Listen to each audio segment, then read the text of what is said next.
Confirmation के हिसाब से दो अलग अलग इनकाउंटर साइट्स पे इनकाउंटर्स हुए हैं। बॉडी की कंफर्मेशन के हिसाब से 6 आतंकियों का मारे जाने का खबर है। जी जी सर, कितनी बड़ी सफलता है ये सिक्योरिटी फोर्सेस के लिए, क्योंकि काफी चल रहा था पिछले दिनों से इंटेलिजेंस इनपुट के संदर्भ से जम्मू में कुछ टेरर अटैक्स हुए थे और लगातार उसके बाद ऑपरेशंस आपने शुरू किए। डोडा में 4 टेररिस्ट मारे गए, उसके बाद बारामूला में और अब साउथ कश्मीर के कुलगाम में। निसंदेह ये एक बहुत बड़ा माइलस्टोन है, बहुत बड़ा प्रोग्रेस है। सिक्योरिटी एनवायरनमेंट में मजबूती लाने के लिए ये सक्सेसेस बहुत मायने रखते हैं और एक सब्सटेंटिव तौर पे भी और एक मैसेजिंग के तौर पे भी ये इस चीज की इंडिकेशन है कि सिक्योरिटी आर्किटेक्चर की और लोगों का बढ़ चढ़कर इसमें ह्यूमन इंटेलिजेंस की जो फ्लो है उससे जाहिर होता है कि ये एक फाइट जो है वो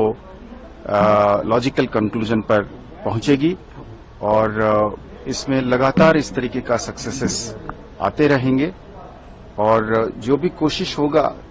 दूसरे साइड से, उन्होंने मजबूर हैं अपने कोशिशों से बाज नहीं आने का, पर हम अपनी सिस्टम को, अपना सिक्योरिटी आर्किटेक्चर जिसमें Jammu Kashmir police, Indian army, agencies और सेंट्रल आर्म पुलिस फोर्सेस हैं, सब मिलकर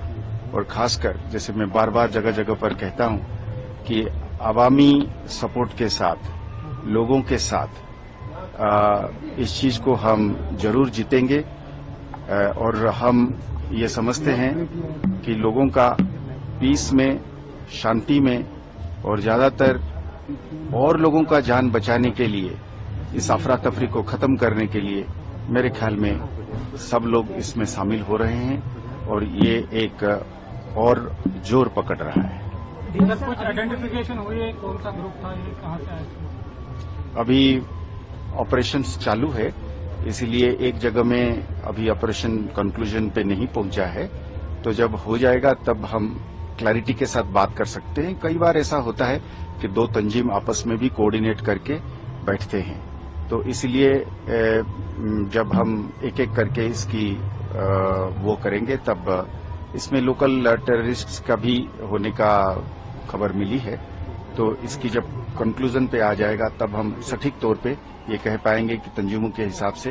कि क्या एक ही तंजीम के थे या एक से ज्यादा के थे। कि जम्मू रीजन में इस तरह के मामले ज्यादा हो रहे हैं?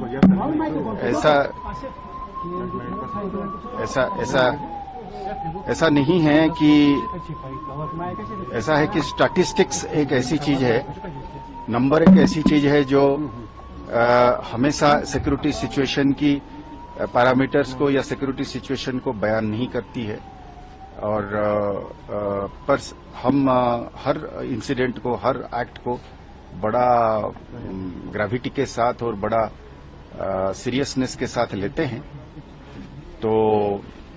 मैं जैसे जगह जगह पर कहा हूं कि जम्मू साइड में एक पुराना चीज को एक्टिवेट करने की कोशिश है, तो इसीलिए जब एक जगह में कुछ हद तक, कुछ देर तक, लास्ट इंसिडेंट 2006-2007 के बाद अब जब इंसिडेंट्स होने लगे हैं या होने की कोशिश हो रही है, तो एक कंसर्न पैदा होती है, पर उस कंसर्न का मतलब नहीं है कि दुश्मन ने कोई भारी कामयाब हासिल करी है। देखिए, सबसे बड़ी कामयाबी है आतंक का एक इंसिडेंट करना, पर आतंक के पीछे एक सपोर्ट बेस को खड़ा करना, ये दोनों अलग अलग चीज है। आज अब अगर जम्मू की बात करते हैं तो उसी जम्मू के जिले में आप जाइए, गंदों में आप जाइए, डोडा में आप जाइए, उधमपुर में आप जाइए, डुड्डू बसंतगढ़ में, बनी मछेड़ी में, आप पाएंगे, अगर आप मेरे मीडिया मित्र जब जाएंगे वहां पे लोगों से बात करेंगे तो आपको ये पक्का पता चलेगा कि वो माहौल नहीं रहा है। तो कोई आतंक को फैलाने के लिए जो इकोसिस्टम है वो नहीं है, वो हमारा सबसे बड़ी कामयाबी है। तो हम उस कामयाबी को बुनियाद बनाते हुए हम उम्मीद करेंगे कि हम अमन को और शांति को कायम रखें।